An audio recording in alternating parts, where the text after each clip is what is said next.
समुद्री सागर आदि शत्रुआ श्री प्राणनाथ महाराज बड़े मध्य धनी परमावते है। प्यारे सुंदर साची निज वतन परमधाम में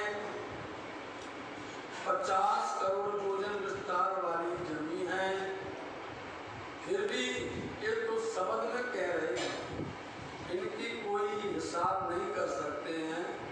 सुंदर सात को दिल में भराने के लिए इसको कहा गया है। ऐसे परमधाम की सातों परिक्रमा का जिक्र हुआ, परमधाम के 25 पक्षों का वर्णन किया और इनमें आखिर में नूर कुंजी अग्निमुसाफ की कड़ी उलट हकीकतों तारतम से ये सारी हकीकत खुलती हैं। तारतम से थाकता वास्तविकता समझ में आती है कि जो बड़ी राग है जिसको परकोटा भी कहते हैं, इनमें बाहर से अंदर, बाहर 32 दीवार हैं और उसके अंदर 32 दीवार हैं और बीच में 16 आई हुई हैं। 64 तरह की ये दीवारें हैं जिनका जमी का सागरों का अपरंपार शोभा है। इसलिए व्यासी प्राणनाथ जी कहते हैं, साथ जी जिस कोई चीज का हिसाब गणना सीमित होवे तो उसका वर्णन किया जा सकता है। जब किसी चीज की सीमा ना हो, सीमा से परे हो, उसका हिसाब शब्द में नहीं ला सकते। इसी तरह परिणाम के अंदर में बेशुमार 8 सागर 8 जिमी हैं जिनका वर्णन हमने आपको पहले कहा, एक बार नहीं 8 बार होना है। जाहरी नाम, बातिनी नाम, लीला, रंग, भेद सब आने वाली हैं। इसलिए साथ जी ये 8 तरफ में जो नूर फैला हुआ है 8 सागर 8 जिमी का, इसलिए इसको नूर ये नहीं समझना कि नूर सागर, क्योंकि नीर सागर में भी नूर भरा हुआ है, नदी सागर में भी नूर है, सभी सागरों में नूर है। जिस नूर का कोई इंतहा पारावार नहीं है। इसलिए 8 सागर और 8 जिमी नूर से परिपूर्ण है।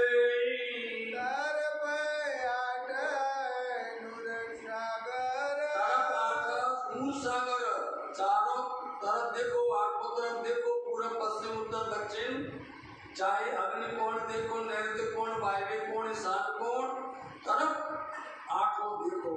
इतने से सागर का नूर ही नूर है।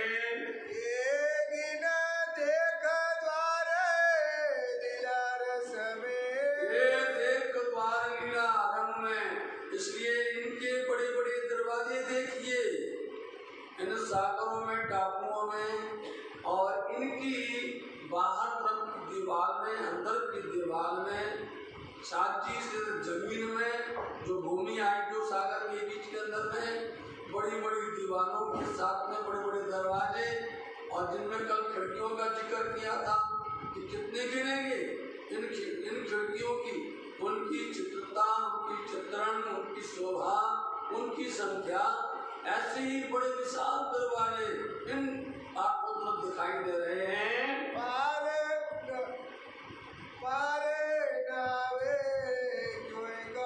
बोल दिया, अब इसमें हिसाब करने की बात ही नहीं है। अब पार आना ही नहीं है, उसकी गिनती हो पाना ही नहीं है।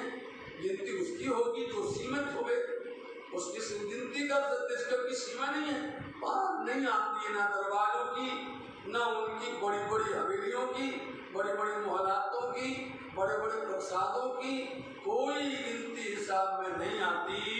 नूर पार जिमी और राग की, नूर पार जिमी और राग की। नूर पार क्यों कहा जाता है? क्योंकि रंगमहल से अपन देखें तो वो जिमी जो सागरों और के बीच में जिमी आई है, उनके पार, उसके आसपास, चाहे उसके बाहर तरफ, चाहे अंदर तरफ, चाहे उसके दाएं चाहे बाएं, सब तरफ देखोगे तो उसी तरह की, उसी विशाल, उसी प्रकार की जिमी भी विशाल है। जब जमीन विशाल है तो उसमें आईने बाग बगीचे में उतने बड़े हैं। रंगमहल के सामने चांदनी चौक देखते हो तो 166 मंदिर का गुंबद हो। अरे साहब जी, वहां के चांदनी चौक की यदि बात करेंगे तो उतनी बड़ी ही चांदनी चौक, उतने बड़े ही उनके दो तरफ में वृक्ष आए हुए हैं। उन्हें वृक्ष उतने बड़े विशाल दरवाजे आए, उतने विशाल चबूतरे आए, उतने विशाल उन्हें थम्ब आए। सबको क्या बोल दिया? पहाड़। अब इसको क्या बोल दिया? पहाड़ी बन गया। दाएं देखो, बाएं देखो, आगे देखो, पीछे देखो, पूरी भूमि में देखो, जहां देखो। तो इसलिए जैसे मानिक पहाड़ में बोल दिया पहाड़ समझो, पहाड़ बनी, पहाड़ी मोल बनता बताओ। तो इसमें तो बड़ी राम में तो एक ही सागर के टापू में या जमीन के अंदर में कई मानिक पहाड़ एक ही भूमि में समा जाते हैं। तो क्या कहा जाएगा? पहाड़ कह दो, सीधी बात पहाड़ कह दिया जाए। इसलिए सारी जमीन मूल है, लेकिन उसी माफक उस जमीन की विशेषता है, विशालता है, वर्णन में समार है। जो फेर देखा रूह दिल, जो फेर देखा रूह दिल। इसलिए घूमो, मतलब दिल से, रूह से, आत्म से लगाओ चक्कर, फिर करके देखो। आप नूर सागर से लेकर के नील सागर से घूमते घूमते चलते चलते सरवर सागर तक फिर देखो, चाहे वन को देखो, बगीचों को देखो, महिलाओं को देखो, दरबारों को देखो, फिर करके देखो। शब्द में आना वाला नहीं है, बस यही कहा जाएगा। दो भैया जवाब दो, है ना। हिंदी यहाँ पर कहा जाए किसी गूंगे को गुड़ खिला दो, बोलो आप गूंगे को गुड़ खिलाओ, वो कैसा स्वाद है, वो करेगा, क्या बताएगा? यही हाल है। इतना विशाल है, इतना विशाल है, तो अपन सब कुछ चुप चुप होकर के रह जाए, उसका कोई वर्णन नहीं कर सकते हैं। इसलिए आखिर में यही कह दिया है कि देखो भैया, फेरो फेरो फेरो फेरो, घूमो, चक्कर लगा लगा करके देखो, तो उसका नूर तुमको दिखाई देता है। उनकी जमीन को तुम देखो, सब जगह तुम्हें एक ही चीज दिखाई है, देगी कि उसका कोई इंतहा नहीं है। और जब इंतहा नहीं होती है तो आत्म इतनी खुशी होती है, अपना घर ऐसा है, अपना घर परम धाम ऐसा है, कहीं नहीं, किसी के पास में नहीं, किसी के पास में नहीं है, न नारायण के पास है, न त्रिदेवता के पास में है, न सब जगत में किसी के पास में नहीं, ऐसा। इसलिए रूह को कितनी कुशलता होगी। घूमो, घूम करके दिखाओ।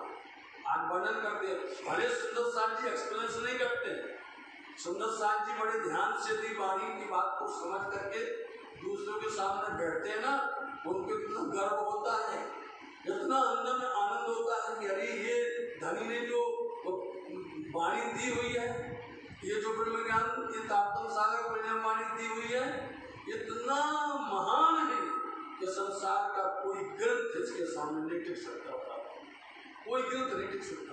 कितनी खुशी होती है, भले वर्णन नहीं कर पा रहे, समझे नहीं, भले अपने को दो शब्द ही मिले वो बचकर, लेकिन सुंदर साहब कितनी खुशी होती है। इसमें तो इतना खजाना है, इतना आनंद भरा हुआ है, ये सुमार आनंद है। रात से लेकर क़यामत नामत तक एक चौपाई एक चरण के अंदर है कि नहीं विशाल, सामने देख लीजिए। राज जी का वांग्मय स्वरूप है। जैसे ही परम धाम के अंदर में आप विचरण करें और फिरे घूमे और देख करके बता क्या देख के आना, बताना क्या देखा था।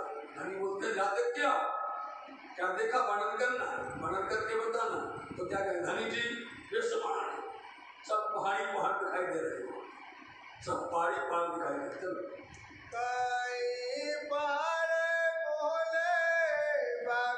इसलिए खुशी बात होती है, इसकी खुशी यही आनंद होती है। कई पहाड़, एक नहीं, कई अपन समझते हैं कि पटना में कोई पहाड़ है, कोई बात कर बोली तो कोई पहाड़ का वर्णन सुना आपने क्या? तो मानिक पहाड़ है, तो बड़ा ही पहाड़, ये पहाड़ है, समझे नहीं, कई पहाड़ है, एक पहाड़ नहीं कई पहाड़ है।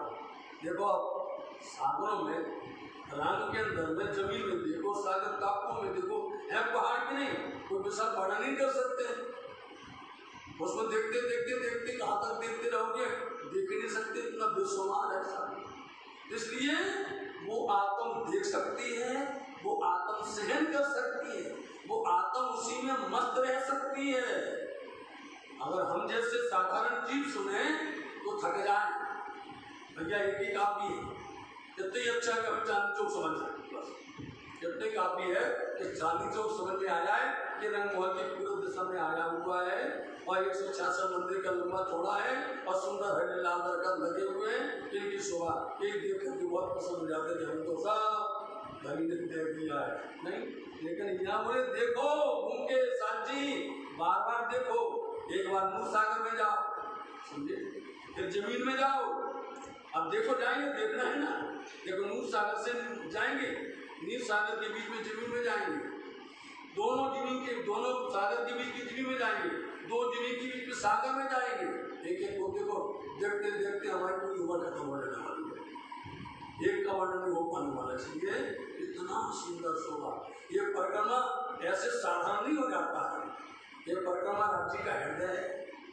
और राज्य के हृदय में डुबकी लगाओ। अच्छा, ये राज्य के हृदय में डुबकी लगाना है, राज्य के हृदय में प्रवेश पाना है, और राज्य के हृदय में प्रवेश पाना कोई इंतहा कोई अंत कोई नहीं पा सकता है सर।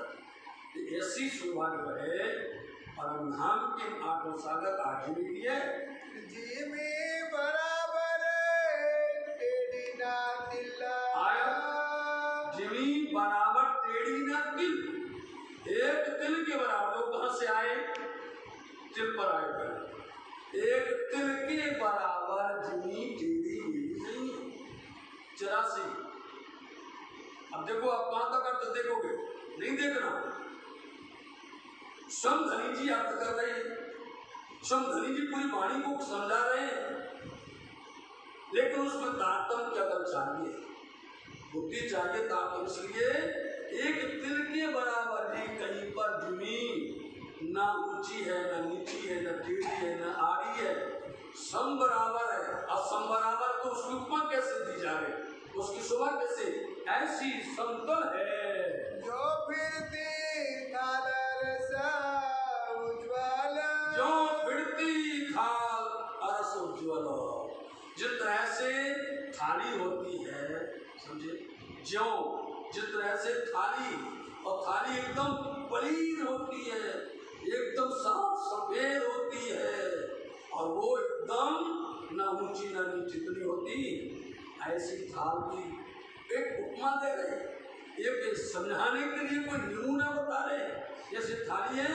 कि ऊंची नीची, ऐसी ही पूरी परम धाम की जमीन, सागरों से लेकर के जमीन से लेकर के पूरे 25 पक्ष को 50 करोड़ योजन विस्तार को, ऐसी पूरी जमीन, ये तो सागरों की बात है, इतनी दूर तक जाओगे तो भैया कहीं ना कहीं तो ऊंचा नीचा मिलेगा नहीं भाई, जहाँ अपन लोग निवास करते हैं वहां पर तो जमीन साफ मिलेगी, प्रेरण मिलेगी, लेकिन यहाँ कोई निवास नहीं करता, चलो पहाड़ की तरफ में, चलो दूर की तरफ में चलो, तो हर जगह कहीं गड्ढा मिलेगा, कहीं पहाड़ मिलेगा, कहीं अनेक प्रकार का उबड़ खाबड़ मिलेगा, मिलता नहीं मिलता, अरे वही वहाँ हर जगह पर परम धाम के अंदर में एक थाली के समान समतल एकदम से जमीन बनी हुई है, जो ही शाप सिफत बराबर, जो ही साफ सिफत बराबर, जिस तरह से एक थाली एकदम साफ होती है और वो एकदम सीधी होती है, उज्ज्वल होती है,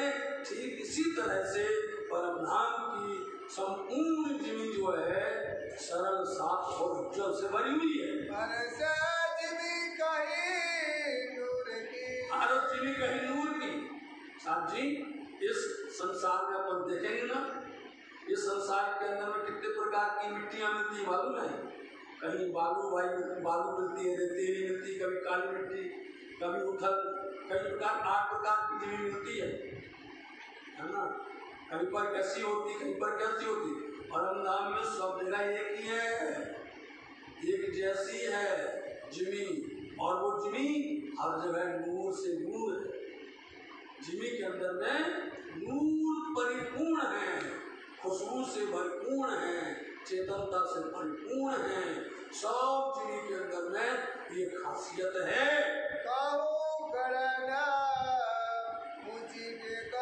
फिर बोल दिया, नहीं समझे फिर सुनो दूसरी बात, ना कहूँ गड़ा ना ऊंची टेकर, ना कहीं गड्ढा है ना ऊंची कहीं टेकरी आई है, गुजराती भाषा में टेकरी बोलते हैं, बोले ना गुजरात में कोई टेकर न थी, कोई टेकड़ा मतलब ऊपर टेकरी नहीं है, टीला नहीं है, ऊंची नहीं है, और न कहीं गड्ढा है नीचे। इस तरह से जमीन ऐसे नूर में है, चेतन में है, और हर तरह से बराबर समतल है। कहीं पर भी ऊंचा नीचा कोई गड्ढा हो, कोई प्रकार का टीला नहीं है। पार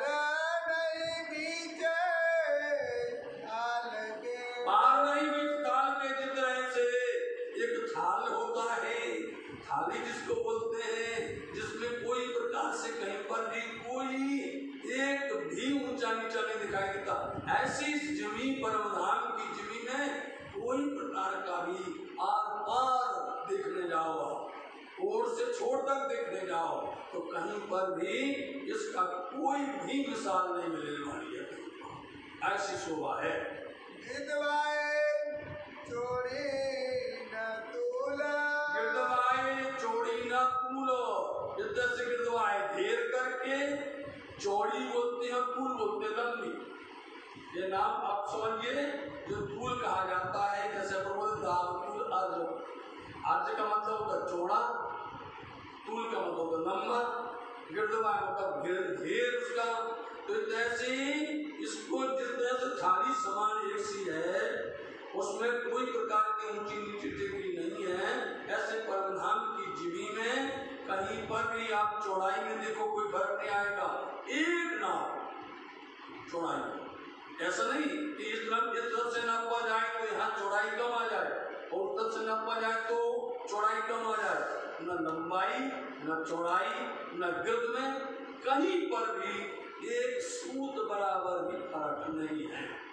मोहला पहाड़ नहरे सरवर, इसलिए माहौल पहाड़ नहरें सरवर बराबर, सरवर मतलब बराबर सब, चाहे नहरों का वर्णन करो, चाहे नहरों के साथ पहाड़ों का वर्णन करो, और चाहे वहां की जमीन का वर्णन करो, सब बराबर है। मतलब कहने का किसी का भी हिसाब, किसी का जैसे लंबाई चौड़ाई की बात कर रहे हैं ना, ऐसे माहौल को देखोगे एक सा ऊंचा, एक सा लंबा, एक सा चौड़ा।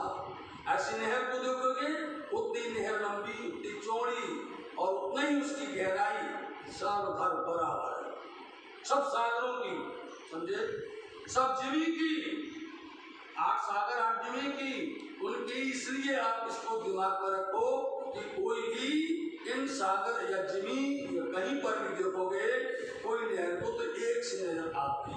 यदि आपको इसका नमूना समझना है तो जो बात आपको समझ में आती है उसका उदाहरण लीजिए, जैसे कि मानिक पहाड़, या जैसे कि 24 हाथ का मोर।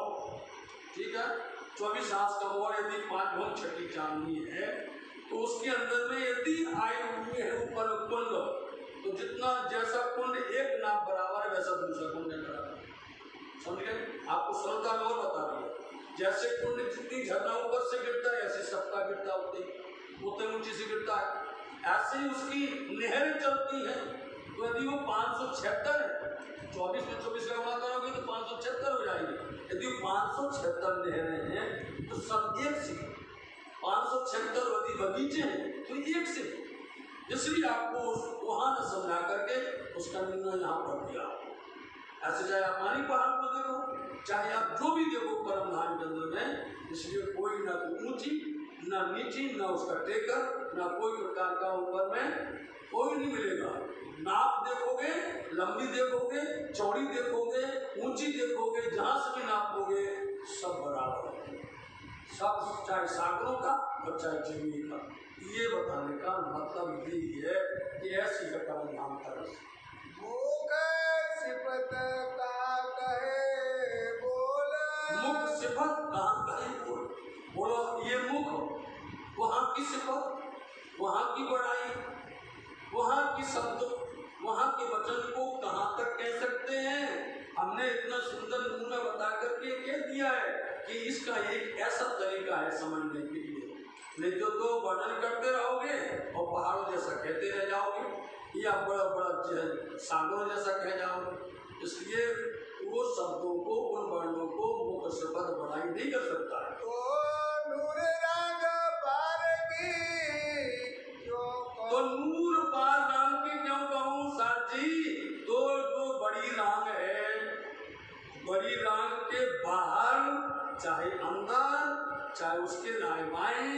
उनकी बड़ाई को मैं कैसे कहूँ, क्योंकि शब्द नहीं आते हैं, शब्द रुक जाते हैं, ठहर जाते हैं।